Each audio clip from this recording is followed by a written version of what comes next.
کھانا کسی خاص ریسٹورنٹ میں کھانا تھا. پھر کچھ لوگوں نے کہا کہ آپ سعودی عرب بھی کچھ زیادہ اسٹے آپ نے کیا. تو پہلے تو یہ بتائیں کہ جہاز آپ کا فرانس کیوں مڑا؟ واقعی کھانا کھانا تھا آپ نے کسی ریسٹورنٹ میں؟ بہت شکریہ.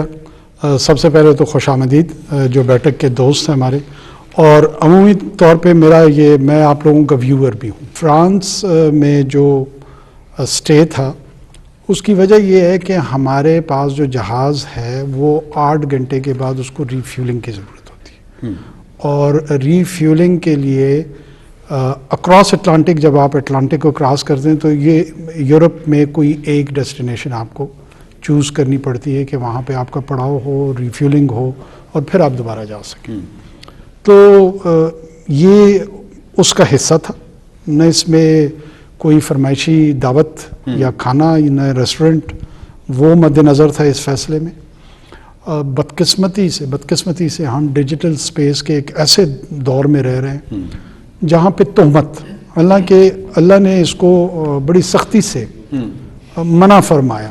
اس کا مطلب ہے کہ ڈیوائن جو انٹیسپیشن تھی اس قسم کی عادات و اطوار کے لیے، وہ صدیوں پہلے طے کر دی گئی تھی کہ انسان اس قسم کی ٹریٹس اپنائیں گے اور ایک دوسرے پہ بہتان اور تہمتیں باندھیں گے.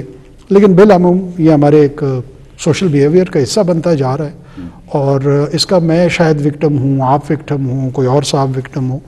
یہ ایک بڑی بیماری کی نشانی ہے. مجھے تو یہ موقع الحمدللہ آپ دوستوں کے ذریعے، دوسرے میڈیا کے ذریعے مل رہا ہے کہ میں اس کی کلیریفیکیشن کر پا رہا ہوں.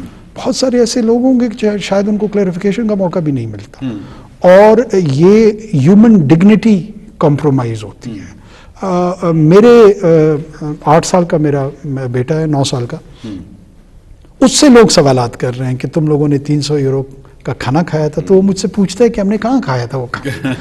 تو پھر میں اس کو خیر سمجھانے کی کوشش کرتا ہوں کہ ایسے ہوتا ہے، کوئی اس میں بڑی بات نہیں ہے، اس پہ توجہ نہیں دیتے. 2 میرے بیٹے بنا دیے تھے. ہاں جی. پھر کسی نے میرا ایک بیٹا بنا کے اس کو وزیر بنوا دیا اس میں بلوچستان میں. تو اس طرح کی خرافات جو ہے وہ شاید اب پیکج کا حصہ بنتی جا رہی ہے، اور وہ تھک سکن کی شاید ضرورت پڑ رہی ہے لوگوں کو. اور بہت سارے لوگ آپ کو یہ تجویز کر رہے ہوتے ہیں کہ ڈھیٹ پنے کا مظاہرہ کریں اور پرواہ نہ کریں ان چیزوں کی، کیونکہ ایٹ اے لارجر اسکیل آپ کو کہیں نہ کہیں اس پر کوئی نہ کوئی امپیکٹ ضرور آ رہا ہوتا ہے. اب اس کو کیسے آپ اپنے رسپونڈ میکانزم میں ڈیزائن کرتے ہیں؟ کیا آپ سرنڈر کرتے ہیں ان چیزوں کے سامنے؟ کیا آپ اینگر، غصے کا مظاہرہ کرتے ہیں؟ یا جو تیسری آپشن ہے کہ آپ بالکل ڈھیٹ ہو کے کسی چیز کی پرواہ نہیں کرتے ہیں؟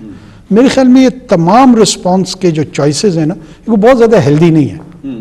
کیونکہ جو کنسٹرکٹیو کرٹیسزم ہونی چاہیے نا، اگر آپ ڈھیٹ پنے کا مظاہرہ کریں گے تو آپ پھر اس سے محروم ہو جائیں گے. اس سے جو آپ نے مستفید ہونا تھا یا ہونا چاہیے تھا، اس رائٹ کو بھی یہ لوگوں کے کمپرومائز کر رہے ہیں. یہ نہیں ریئلائز کرتے ہیں کہ جو سوشل کنسٹرکٹ بننا ہے، جو معاشرے نے ایک اچھی شکل اختیار کرنی ہے، اس میں یہ آزادی رائے کے نام پہ خود رکاوٹ بننے جا رہے ہیں.